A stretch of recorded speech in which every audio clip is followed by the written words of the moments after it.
Drinking enough water, drinking other beverages that are like caffeinated beverages, soft drinks, alcohol. I know a number of people that have MS that have gotten over it as I've worked with them in my practice because they really went on a strict diet and did a lot of things, but others have not because they refuse to drink and they continue to drink their sodas and their dehydrating beverages. And dehydration doesn't necessarily cause it, but it makes it much worse. Here's one that everywhere I go, I have people tell me, oh, and yeah, my this relative, friend, acquaintance has schizophrenia. We don't hear about this because nobody's going to come up to you and say, I have schizophrenia. But schizophrenia is very much related to dehydration, and the high risk of dehydration further from the psychiatric medications that they're on. And they show depression, they show delusions, hallucinations. Remember coma and being delirious, lack of water. No energy, again, brain doesn't work right, confusion, stupor, comatose-like, and suicidal.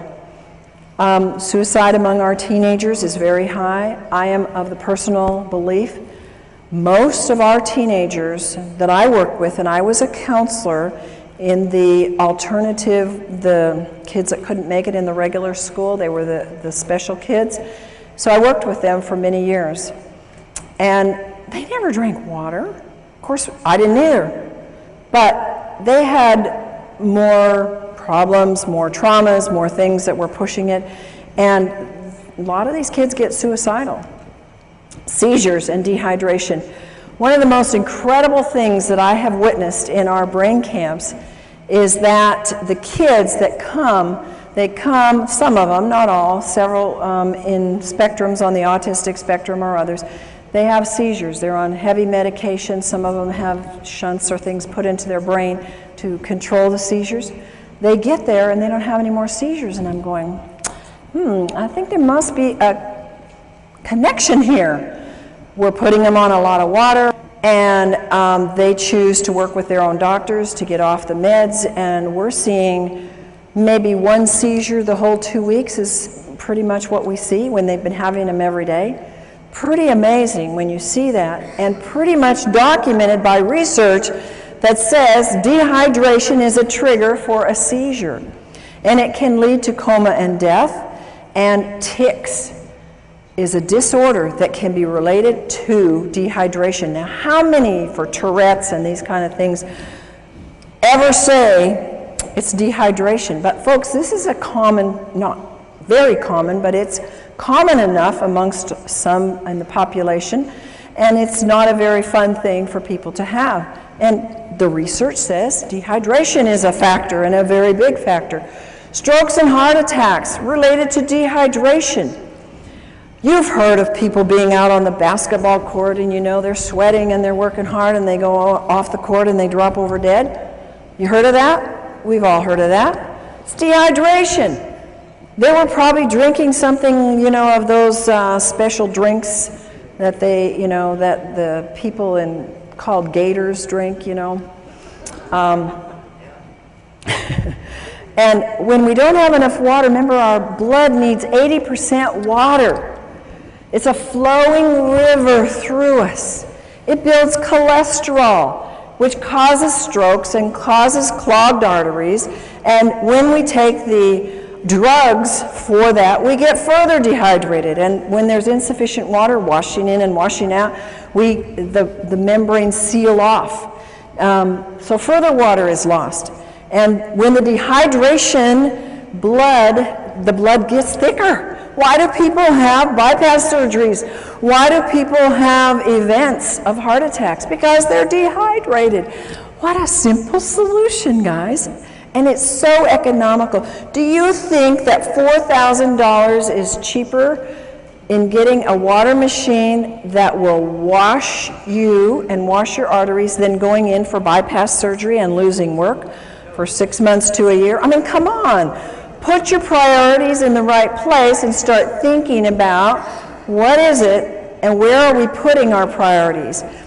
When we think about, when my husband and I were introduced to this kind of water, we said, that's a no-brainer. We're spending all this money on supplements and all these things to get younger and to do the work that God's given us to do, it doesn't make sense for us not to have the best water on the planet. And so cholesterol is a production in a defense. It's God's way of protecting us from dehydration. Swelling of the brain and dehydration. If you lose more sodium than fluid, you will swell. The body compensates for this loss by producing particles that pull the water into the cells. This produces edema and swelling.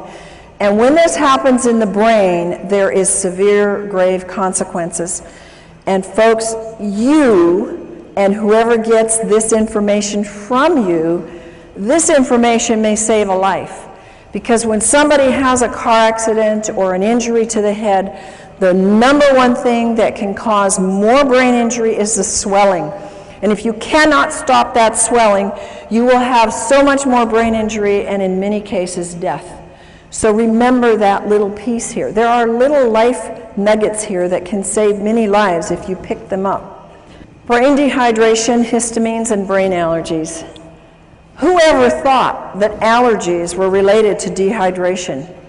Oh my goodness, when I was 16, I started this thing called allergies, and so my parents took me down to the doctor and I got all these tests, those miserable tests, and then I had to for years get these crazy shots of these antigens, and I thought, these aren't doing anything, I still have allergies. And you know, I started moving into nutrition, and that helped, changing my diet, and I think just getting more fruits and vegetables, getting the water from that, getting more minerals. And I eventually got rid of the allergies, but what I could have saved myself in money and time and lost things in life. I had headaches for probably 7 years every day of my life. It was allergies, it was toxicity. I never drank water. I didn't even drink regular acid water. I didn't drink anything because I was not educated.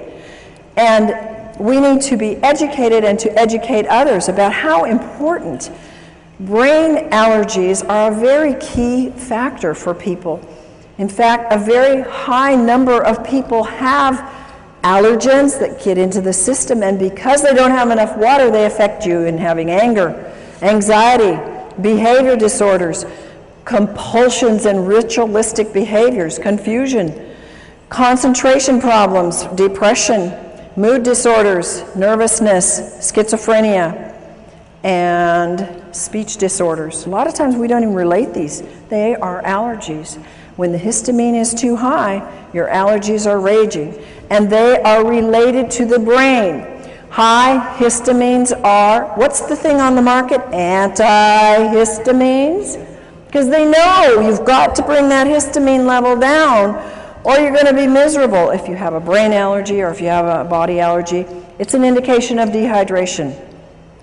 Chronic dehydration can cause histamine to become excessively active. Supplying the body with water, and again the right water, will cause a disappearance of the high levels of histamine. And water, now folks, this is science, this is studied. Science has told us that water, even regular water, will reduce histamine amounts. But think of how much exponentially you can raise the bar if you have microclustered ionic alkaline water, because it inhibits the histamines even more and their production and acts like an antihistamine. It's fantastic. Science has documented a lot of things for the brain, and histamines is one of the things they know. They've done the studies. Brain issues are linked to the histamine levels being way too high. Abnormal fears, aggressiveness, autism, bipolar, compulsive behavior, compulsivity, and rituals, crying easily, depression, hyperactivity, obsession about sex, overstimulation, racing brains, schizophrenia, suicide thoughts, and others. See how many of these are coming at us from different levels. Many of these things you've heard just a few minutes ago about dehydration. Now you're hearing it about histamines, that they have high histamine levels being caused by the dehydration. Signs of high histamines are caused by brain allergies, agitation, aggressive behavior, anxiety,